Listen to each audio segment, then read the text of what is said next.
Good morning, नमस्कार, आदाब. आणि आजचा माझा टॉपिक खूप वेगळा आहे. टॉपिक आहे एका राजाची गोष्ट. मी एकदा एका राजाची गोष्ट ऐकली होती जो त्याच्या न्यायप्रियतेसाठी खूप प्रसिद्ध होता. तो खूप तत्पर होता. तो खूप उत्तम प्रकारचा राजा होता ज्यामुळे प्रजा खूप खुश होती. आणि त्या राजाची गोष्ट अशी आहे की तो या गोष्टीची खूप काळजी घेत होता की त्याच्या राज्यामध्ये नागरिक सुखी, समृद्ध आणि आनंदित असावे आणि त्यांच्या मनामध्ये चांगली प्रतिमा असावी राजाची आणि प्रधानाची.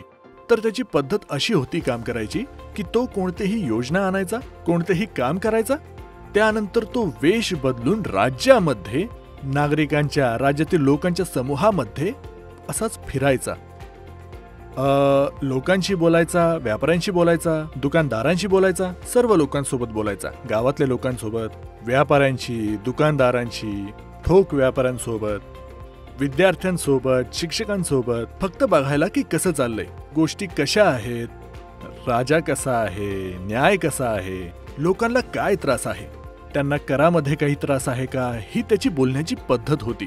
आपण सर्वांनी ही गोष्ट ऐकलेली आहे आणि हे राजे खूप छान आणि लोकप्रिय आहेत. त्यांच्याबद्दल हे बोललं जायचं की त्यांच्या दरबारात जो पण जायचा घंटा वाजवायचा आणि त्याला प्रवेश भेटायचा आणि फक्त तो खूप चांगला आणि बरोबर होता म्हणून. का असा होता? कारण त्यांनी अशी पद्धत स्वीकारली होती की ज्यामध्ये त्याला बरोबर फीडबॅक मिळेल. विचार करा, त्या राजाजवळ प्रधान नव्हता काय, की सेनापती नव्हता, की त्याच्याजवळ सेना आणि गुप्तहेर नव्हते, की लोक काही सांगत नव्हते, सगळे होते. पण सर्व काही असूनही, सेना असूनही, बरोबर, तरीही तो स्वतः जायचा त्याच्या राज्यामध्ये आणि लोकांसोबत बोलायचा. त्याचे एक कारण होते. त्याचं कारण हे होतं की त्याला फक्त हे पाहिजे होते की त्याची जी सर्व सेना किंवा प्रधानमंत्री आहेत त्यांनी व्यवस्थित काम करावे. त्यांनी त्यांच्या अधिकाराचा जास्त वाईट वापर नाही करावा. जेव्हा तुम्हाला तुमच्या योजनांबद्दल फीडबॅक मिळतो, when you get feedback from commoners, from public, about the ministers and everybody, मग तुम्ही एक चांगली योजना आणू शकता आणि निश्चित करू शकता की सर्व आनंदी आणि समृद्ध आहेत. जे अपराधी आहेत त्यांना शिक्षा मिळेल, जे चांगले आहेत त्यांना बक्षीस मिळेल. आणि ज्या प्रणालीमध्ये शिक्षा आणि बक्षीस नसते, ज्याही राज्यामध्ये किंवा एरियामध्ये शिक्षा आणि बक्षीस नसते, त्यामध्ये सर्व खराब होते. मॅरिटोक्रेसी नाही होत. याचा अर्थ काय होतो की सर्वजण समांतर आहेत. तुम्ही विचार करा स्वतःबद्दल. तुम्ही रिजनल मॅनेजर किंवा झोनल मॅनेजर म्हणून काम करत आहात. तुम्ही काम करता सेल्स मॅनेजर किंवा नॅशनल सेल्स मॅनेजर म्हणून. तुमचेही एक राज्य आहे ज्यामध्ये 20 लोक आहेत, 50 लोक आहेत किंवा 200 लोक आहेत आणि त्यामध्ये तुमचे खूप सारे कस्टमर्स आहेत आणि तुम्हाला हे माहिती करून घ्यायचंय ते लोक कसा अनुभव करताय आणि त्याच वेळी ते कसे काम करतात. त्यांच्यावरचे जे मॅनेजर आहेत ते कसे काम करत आहेत, त्यांच्यावरती जे लोक आहेत ते कसे काम करतात, त्याला म्हणतात 360 डिग्री ऑफ फीडबॅक. राजाने असं काम करणं खूप महत्वाचं आहे. लीडरने असं काम करणं खूप महत्वाचं आहे. झोनल मॅनेजरला, रिजनल मॅनेजरला, नॅशनल सेल्स मॅनेजरला यामुळे म्हटले जाते की तुम्ही कमीत कमी एका महिन्यामध्ये 6 दिवसासाठी 6 वेगळ्या मेडिकल रॅम्प सोबत नक्की काम केले पाहिजे. 1 to 1 काम करा. त्यावेळी कोणी तिसरा नसला पाहिजे तुमच्याजवळ. तेव्हा तुमच्याकडे एक खरंच उत्तम फीडबॅक असेल. मग जेही तुम्हाला काम करायचे ते करता येतील, जे करेक्शन करायचे असेल ते करता येतील. पण माझा मूळ प्रश्न असा आहे, आपले लोक हे काम करत नाही. ते बिझी असतात त्यांच्या मीटिंग्समध्ये. जर तुम्हाला आठवत असेल, मीटिंग्समध्ये जेव्हा आम्ही तुमच्याकडे यायचो त्यावेळेस आमची मीटिंग करायची स्टाईल काय होती? स्टाईल ही होती की जर तुम्ही मेडिकल रॅप्स बसले असतील, मॅनेजर्स बसलेत, सर्वजण बसलेत, तेव्हा आम्ही काय म्हणायचो, पहिल्या लाईनमध्ये म्हणायचो की तुम्ही रँकिंग करा तुमच्या 5 लोकांची, 5 मेडिकल रॅम्प्सची. आणि रँकिंग अशा पद्धतीने हवी. असे रँक नाही करू शकत तुम्ही की हा A+, हा A++, हा B+, हा B++, असंच काही. You have suppose to rank everybody. तुम्हा सर्वांना रँक करावे लागेल. कोण रँक 1 आहे, कोण 2 आहे, कोण 3 आहे, कोण 4 आहे, कोण 5 आहे. याच पद्धतीने आम्ही रिजनल मॅनेजरला म्हणायचो की तुम्ही पण करा. याच कमऱ्यामध्ये 25 लोक आहेत. कोण ते तुम्ही? तुमच्याकडे 5 मॅनेजर आहेत आणि प्रत्येक 5 मॅनेजरकडे 5-5 लोक आहेत, म्हणजे 25 लोक आहेत. तर तुम्ही सांगा कोणचे तुमचे बेस्ट 3 रॅप्स आहेत. On the basis of not only sales, त्यांच्या टॅलेंटच्या मानाने, त्यांच्या सबस्टन्सच्या मानाने क्वालिटीच्या मानाने, त्यांच्या ड्राईव्हच्या मानाने कोणते रँक आहेत. त्यानंतर आम्ही म्हणायचो की तुम्ही 2-3 हे सुद्धा सांगा, कोणते तुमचे असे 25 लोकांमधले रॅप आहेत जे एकदम शेवटी आहेत, ज्यांना काम करण्याचं ड्राईव्ह नाहीये.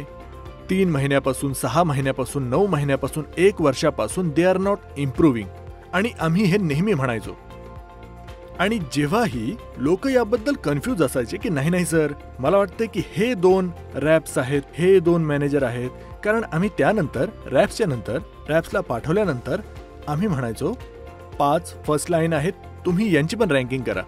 जेव्हा हे फर्स्ट लाईन निघून जायचे तेव्हा आम्ही त्यांच्या झेडएमला म्हणायचो तुमच्याजवळ 5 हे आरएम आहेत, यांची सुद्धा रँकिंग करा. आणि झेडएमची आम्ही करायचो रँकिंग वेगवेगळे प्रायव्हेटली, नॉट ज्युनियर समोर रँकिंग नव्हती केली जात. That was a basically philosophy. काही वेळा लोक याबद्दल कन्फ्यूज व्हायचे, यार नाही सर, हे माझे 2 रॅप्स नंबर 1 वर येतात, किंवा माझे हे 2 फर्स्ट लाईन नंबर 1 वर येतात. असे नसते होत.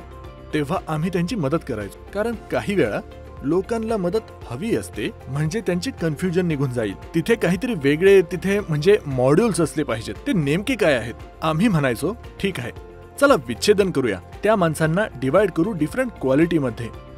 पहिला प्रश्न आम्ही त्यांना विचारायचो, बरं तुम्ही हे सांगा, फक्त एकच क्वालिटी डॉक्टरच्या चेंबरमध्ये सर्वात चांगले कोण आहे? फक्त एकच क्वालिटी डॉक्टरच्या चेंबरमध्ये. सर, हा मुलगा चांगला आहे. तेव्हा आम्ही म्हणायचो याला 10 मधील किती नंबर देताल फक्त डॉक्टरच्या चेंबरमध्ये बोलण्यामध्ये, त्याची व्यक्तिमत्व, त्याची इम्प्रेस करायची पद्धत, रिलेशनशिप्स यावरती. त्यानंतर आम्ही विचारायचो ओके फाईन, सेकंड क्वालिटी मेहनत करण्यामध्ये, तास टाइम लावण्यात, मेहनत करण्यामध्ये सर्वात जास्त एका क्वालिटीमध्ये हार्डवर्किंग मध्ये कोण पुढे आहे आणि 10 मधील किती नंबर देताल त्याला. तिसरं विचारायचो ओके ठीक आहे, कोणत्या मुलाने मागच्या 3-4 क्वार्टरमध्ये सर्वात जास्त इम्प्रूव्ह केलंय, त्याला खूप जास्त कन्सर्न आहे, त्याला खूप जास्त इम्प्रूव्ह करायचंय. नेक्स्ट प्रश्न विचारायचो कोणता मुलगा नवीन प्रोडक्ट विकण्यात सर्वात पुढे आहे. राईट. अजून एक प्रश्न विचारायचो, in the case of manners आणि रॅप्सच्या केसमध्येही, या रॅप्सची त्याचे कलिग्स किती रिस्पेक्ट करतात, त्यांच्या आवडीचा आहे, हा सेल्फिश तर नाहीये, हा सेल्फ सेंटर्ड तर नाहीये.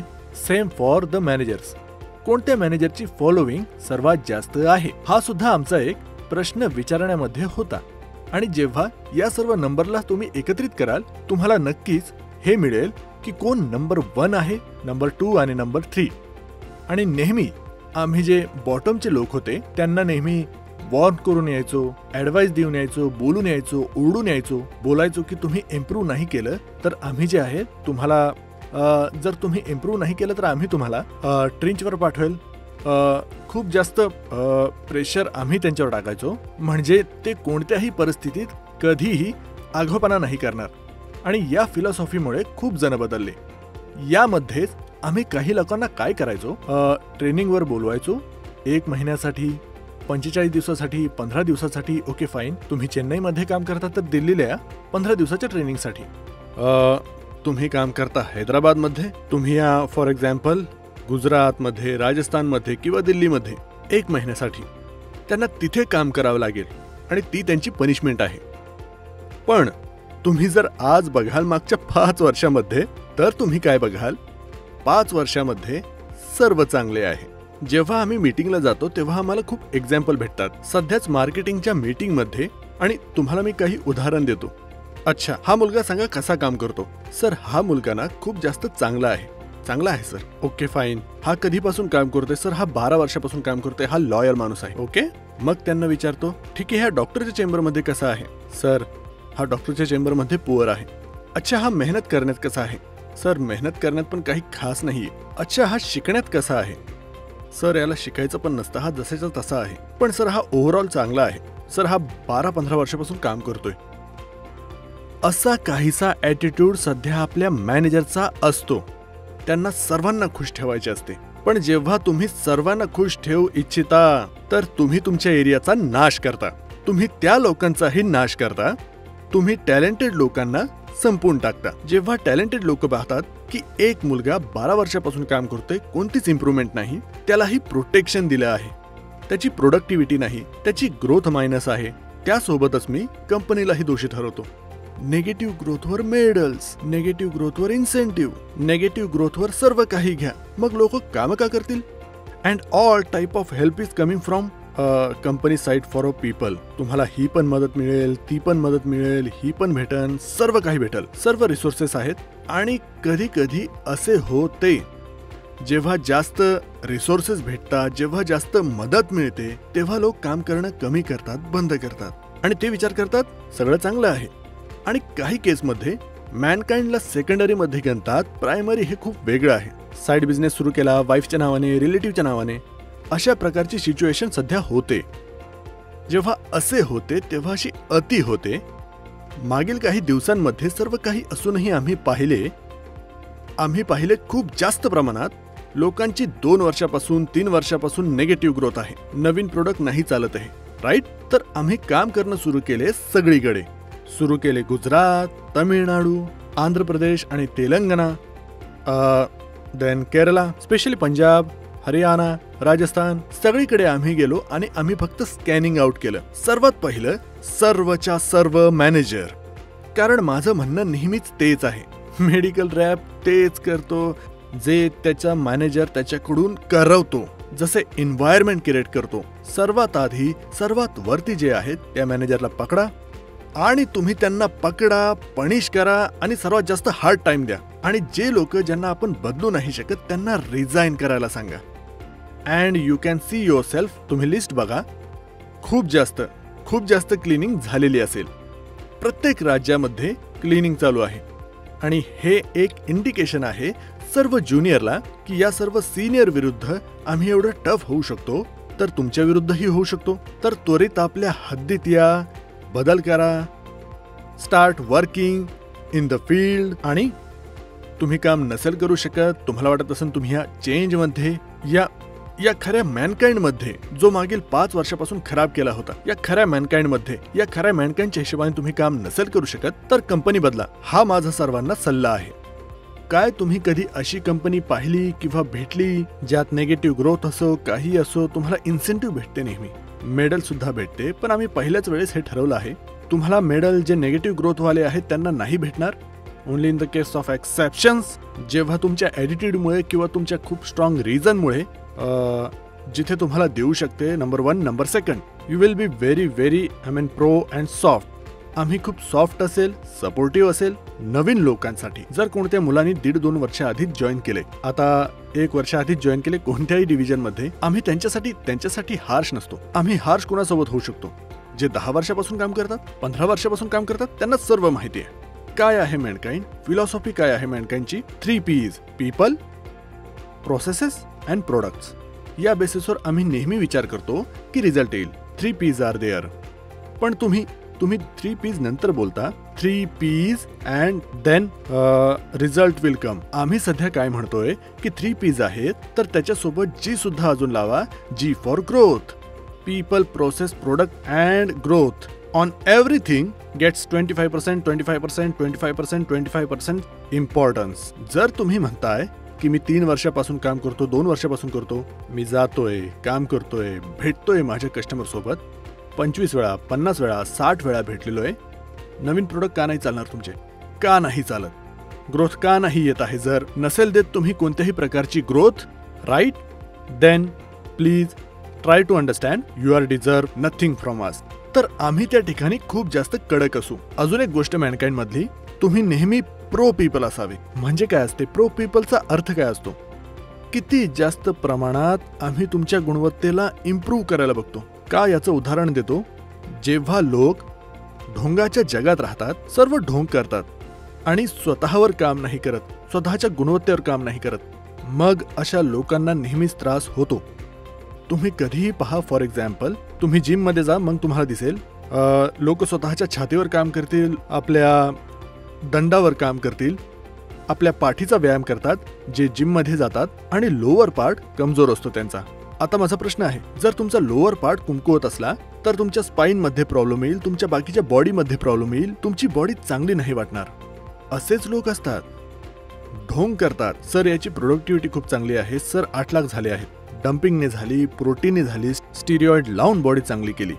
ती दाखवण्यासाठी चांगली केली, शॉर्ट टर्मसाठी चांगली गेली, आणि त्यानंतर सर्व त्रास सुरू होतो. तेव्हा काय होईल? तर आम्ही ठरवले आम्ही अशी कंपनी आहे which have always give a lot of importance on people's development. पण सध्या आम्ही काय पाहतोय, खूप जास्त लोक आहेत जे शिकतच नाहीयेत. आज सुद्धा त्यांचे संभाषण खूप खराब आहे. ते इम्प्रूव्ह नाही करत आणि ब्लेम करतात की सर कोणी शिकवलं नाही. सर, तुमचे जवळचे लोक, तुमचे जवळचे रॅप्स, तुमचा मॅनेजर, तुमच्या जवळचे वातावरण तुम्ही स्वतः शिकू शकता. तुम्हाला एवढे जास्त आमच्या ट्रेनिंगचे मॉड्यूल्स येतात. ओके फाईन, आम्ही करायचं काय ठरवलंय, आम्ही वर्षामध्ये 6 वेळा एव्हरी सेकंड मंथ 2 दिवसासाठी we are calling 35 most talented reps. जे नवीन असो की जुने काही फरक नाही, फक्त टॅलेंटेड असले पाहिजे. त्यांच्या प्रोडक्टिव्हिटीच्या बेसिसवर नाही, but on the basis of their attitude and drive. काम करण्याची इच्छा, मेहनत करण्याची इच्छा, पुढे जाण्याची क्षमता, या गोष्टीवर आम्ही लोकांना सिलेक्ट करतोय आणि 2 दिवसासाठी हेड ऑफिसमध्ये बोलवतोय. का आणतोय? कारण इथे मी पण बसेल त्यांच्यासोबत, त्यांच्या समोर, आणि ट्रेनिंगची टीम बसेल, मॅनेजमेंट बसेल, टॉप मॅनेजमेंट बसेल, आणि आम्ही बघेल की ते किती टॅलेंटेड आहेत. त्यांच्यामधील 19%, 20%, 10% ऑन द बेसिस ऑफ किती चांगले आहेत ते लोक. जर तुम्ही 35ला 6 भाग दिले तर किती होतील? अप्रॉक्सिमेटली 200-250 मेडिकल रॅप्स होतील. त्याच प्रकारे 35 फर्स्ट लाईन 4 महिन्यातून एकदा. त्याच प्रकारे 15-20 सेकंड लाईन, थर्ड लाईन 4 महिन्यामध्ये एकदा. आम्ही त्यांना बोलू, आम्ही त्यांना स्कॅन करू की त्यांच्यात आहे काय, काय दम आहे त्यांच्यामध्ये, आणि मग आम्ही त्यांच्यावर काम सुरू करू. पाहिजे तर त्यांना स्पॉन्सर करेल, पाहिजे तर त्यांना आम्ही मॅनेजमेंट कॉलिंगवर पाठवेल. Spend money on them to develop them further, because we want to build up our own leadership. कंपनीच्या आतूनच पाहिजे, म्हणजे उद्या हे लोक नक्कीच काहीतरी मोठ्या हुद्द्यावर पोहोचतील. आणि जे खराब लोक आहेत, we just want to scan them. पुढचे 2-3 महिने फक्त माझे व्हिडिओ येत नसतील, फक्त मी ऑडिओ मेसेज नसेल पाठवत, ॲक्शन्स घ्या, because Mankind believes in actions. आणि ते जेही चांगले काम करत असतील ते एका उत्तम लेवलवर जातील. आणि ते जे गिल्टी आहेत, प्रॉब्लेम करतात, ज्यांना शिकायचं नाहीये, त्यांनी कंपनी बदलावी किंवा स्वतःला बदलावे. हीच गोष्ट मला तुम्हाला सांगायची आहे. हेच खरे मॅनकाइंड आहे. आणि परत एकदा मी तुम्हाला सांगू इच्छितो, जेवढे आमचे ड्राईव्ह आहे पर्सनली ॲज अ प्रमोटर्स, जेवढे मॅनेजमेंट सोबत आम्ही बोलतो, स्वतः बघतो, I feel Mankind deserve double the growth of IPM. जेवढी आहे त्यापेक्षा दुप्पट असली पाहिजे. आणि दुप्पट म्हणजे काय? कमीत कमी 18% ते 20% ग्रोथ असली पाहिजे every quarter, every year of Mankind. का? कारण जेव्हा तुमची 6% ग्रोथ येते तर ती 0 ग्रोथ आहे, कारण त्यात प्राइस वाढले, नवीन प्रोडक्ट आले. That means what we talking about 14% growth. That's all. आणि ते लोक जे उत्तम ग्रोथ करतात त्यांच्या इन्सेंटिव्ह मध्ये आणखी वाढ करू. आणि जे लोक या ग्रोथला मनावर नसेल घेत किंवा जम्प इन द सेल्सवर बिलीव्ह नसेल करत, त्यांच्या इन्सेंटिव्हवर सुद्धा आम्ही ॲक्शन घेऊ. प्लीज अंडरस्टँड दिस. कसे घेईल, कधी घेईल, पुढच्या वर्षी, या वर्षी, हे नंतर बोलू. पण get ready for different kind of Mankind, aggressive Mankind, and wish you all the best. आणि मी सर्वांना विनंती करतो टू ग्रो इन मॅनकाइंड, कारण ही कंपनी देशातील सर्वात मोठी कंपनी असेल, हे आपलं मन आपल्याला म्हणत आहे. All the best, good luck, and have a great year. Bye bye, see you soon.